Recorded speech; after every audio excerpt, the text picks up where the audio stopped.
le système de santé chilien est très organisé, comparable à ceux qu'on peut trouver en Europe. À Santiago, la capitale, une cellule de crise a été spécialement créée au sein du ministère de la Santé. Entouré des meilleurs épidémiologistes, le docteur González est chargé de traquer la progression du virus 24 heures sur 24.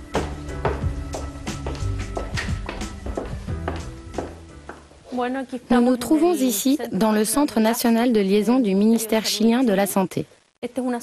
Ici, c'est la salle où l'on fait le point sur la situation. Les équipes de santé s'y retrouvent pour travailler sur des sujets qui semblent importants ou pour résoudre des questions urgentes.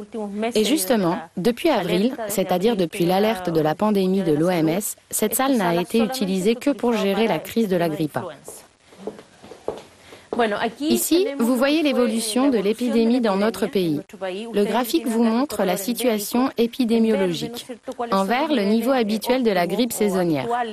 En jaune, on s'approche du stade endémique. Et en haut, on peut parler d'épidémie.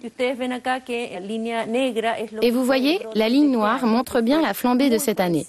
Le niveau atteint a été très supérieur à ce que nous sommes habitués à avoir dans notre pays, qui est pourtant touché par la grippe chaque année.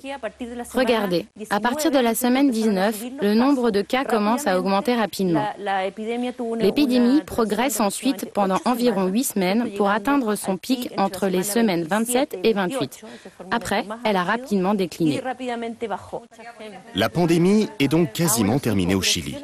Au total, 350 000 personnes ont été infectées, dont 1400 ont dû être hospitalisées pour de graves complications. Parmi elles, 132 ont perdu la vie.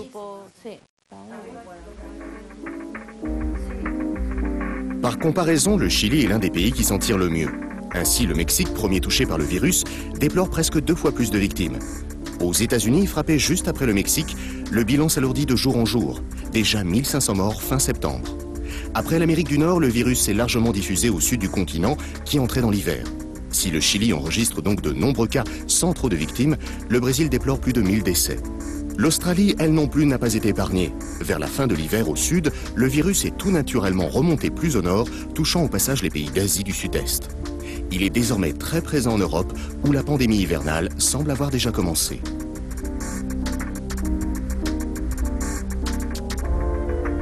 L'expérience du Chili, ou encore du Pérou et de la Colombie, également bons élèves, intéresse au plus haut point l'OMS, l'Organisation mondiale de la santé.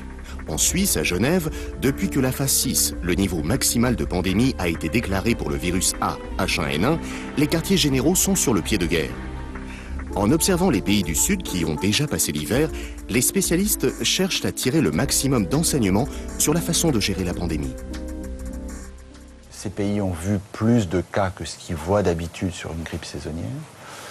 Mais en même temps, ce qu'on nous rapporte, c'est qu'il n'y a pas aujourd'hui, semble-t-il, dans ces pays-là, qui sont des pays soit riches, comme l'Australie, la Nouvelle-Zélande, soit intermédiaires, comme l'Argentine ou le Chili, n'ont pas l'air de rapporter de surcharge ingérable, on pourrait dire, des services de santé, ce qui est une information très importante.